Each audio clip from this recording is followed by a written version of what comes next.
Welcome back to the deep dive. If you've ever taken a common medication, you know there's this huge gap between the risks on the label and, well, what actually happens in the real world. Exactly.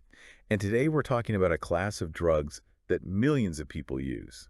Antidepressants, specifically SSRIs and SNRIs. We're diving into a new study that tries to close that gap on a really specific and, frankly, kind of scary adverse reaction. We're talking about thrombocytopenia, which is a dangerously low platelet count in your blood. It can lead to some pretty severe bleeding.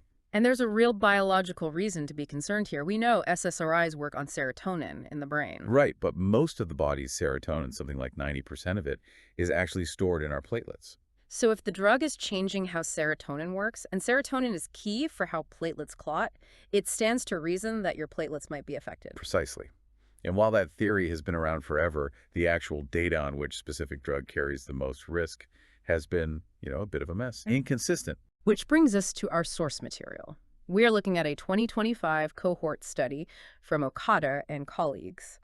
Their mission was to use this massive Japanese national database, in my debt, to really pin down the risk for each individual drug. They wanted to move beyond just saying SSRIs might do this, and instead get real numbers-adjusted hazard ratios for each one, all compared against a benchmark drug, paroxetine. Okay, so that raises a big question right away. Why is the methodology so important? Why not just look at old adverse event reports? Yeah, because those reports are, they're often incomplete. They're full of confounding factors. What makes this study stand out is the sheer rigor they used. How so? Well, first, this was a new user cohort study, and it ran for over a decade. And by using the Midnet database, they weren't just relying on a doctor's note. What were they looking at then? They were looking for laboratory-confirmed outcomes, the actual numbers from a blood test showing a low platelet count. That's the gold standard. That gives the findings a lot of credibility. It really does. But I imagine when you start with a huge real-world database, the population is messy. How did they isolate just the effect of the antidepressant? With very, very strict rules. They call it building a new user cohort. Think of it like this. You can't test a new car's performance if it's already had 3 previous owners and a bunch of repairs. Right, you need a fresh start. Exactly. So they found over 10,000 eligible patients. To get in, you had to be newly starting one of these drugs, have a depression diagnosis, and, this is key, have at least 6 months of medical records before you started. So they could see what your baseline was. Precisely. And then came the exclusions. They were sweeping. What did they cut out? Anyone who had taken other antidepressants before, anyone with a history of low platelets, anyone with cancer or on cancer drugs. All things that could cause low platelets on their own. Yes. And crucially, they excluded anyone whose starting platelet count was already below the threshold of 100,000. They were only looking for new events. That's incredibly thorough. And that number, 100,000 per cubic millimeter, that was their primary outcome. That was the main one. But they also did what are called sensitivity analyses, looking at even more severe drops, down to 75,000 and even 50,000, to see if the risk got worse for more catastrophic events. And which drugs were they actually comparing against that paroxetine benchmark? It was a pretty long list. Citalopram, sertraline, fluvoxamine, duloxetine, venlafaxine, milnacipran, and vortioxetine. Plus, they looked at the SSRI and SNRI classes as a whole. Okay, let's get into the heavy lifting, statistically speaking. Even after all those exclusions, the patient groups aren't identical. You have different ages, other health issues. Right, you still have baseline differences, and you have to account for them. So how do you make a group of, say, younger women taking one drug statistically comparable to older men with kidney issues taking another? They use a really rigorous technique called propensity score weighting. Specifically, inverse probability of treatment weighting. Whoa, okay, that's a mouthful. In plain English, what is that actually doing? It's basically a statistical balancing act. It assigns a weight to each person in the study. If you have a profile that's rare in the other group, you get a higher weight. It mathematically forces the groups to look the same on paper, balancing out age, sex, liver function, other drugs, everything they could measure. So you're trying to erase every difference between the groups except for the one thing you're studying, the drug they took. That's the goal. And they checked their work. The balance was acceptable for almost all the groups, meaning the comparisons were pretty trustworthy. Almost all the groups? Yeah. The numbers for venlafaxine and vortioxetine were a bit too small to get a perfect balance, which is the limitation. That makes sense. But there was another, even bigger methodological caveat they pointed out, something that could really skew the results. Yes. detection bias. And that's all about how often doctors were actually testing for the problem, right? Exactly. It's a classic issue. If you test one group of patients more often than another, you are, by definition, more likely to find problems in that group, Mm. whether the drug is riskier or not. It's like only looking for your lost keys in the kitchen. You'll only find them if they're in the kitchen. Perfect analogy. And they found real differences. For paroxetine, the benchmark drug, the testing rate was about 1.34 tests per 100 patient days. And for another drug, like a taliprim. It was noticeably lower, down at 0.88. So you have to keep that in the back of your mind. If a drug looks safer, we have to ask. Or were we just looking less often? That is a critical piece of context. So with that in mind, let's get to the results. The adjusted hazard ratios, the AHRs.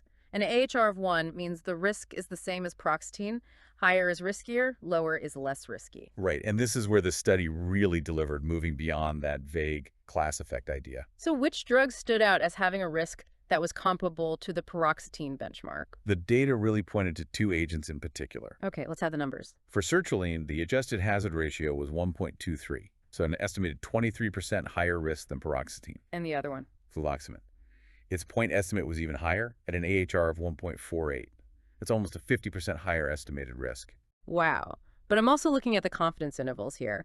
For fluvoxamine, it's really wide, from 0.87 all the way up to 2.51. For our listeners, what does that wide range tell us? That's a great point. It means that while the best single guess is a 48% higher risk, the true value could plausibly be anything from slightly protective to over 2.5 times the risk. So there's some uncertainty there. A good amount of uncertainty. But the fact that the estimates for both sertraline and fluvoxamine were consistently pointing higher led the researchers to say their risks are comparable to paroxetine. So what about the idea of an SSRI class effect? Did this study suggest that all SSRIs are equally risky? Absolutely not. And that's maybe the biggest takeaway here. How so? Well, the SSRI group as a whole had a higher AHR of 1.14, but the SNRI group was actually lower at 0.77. And more importantly, when you look at the individual drugs, you see huge differences. And which ones look like they might carry a lower relative risk? Citalopram, duloxetine, and venlafaxine all consistently had point estimates below 1.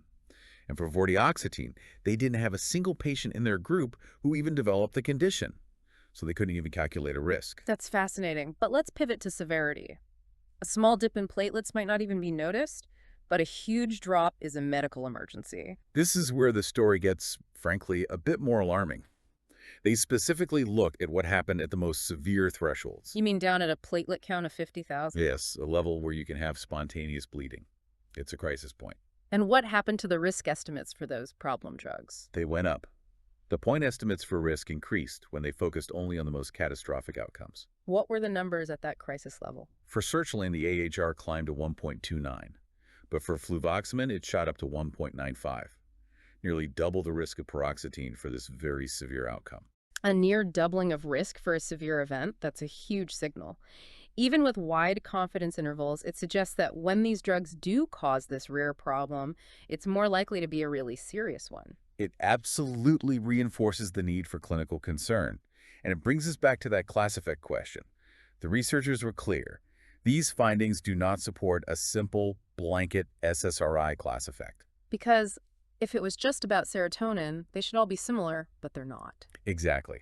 The fact that citalopram consistently showed lower risk estimates really blows up that simple theory.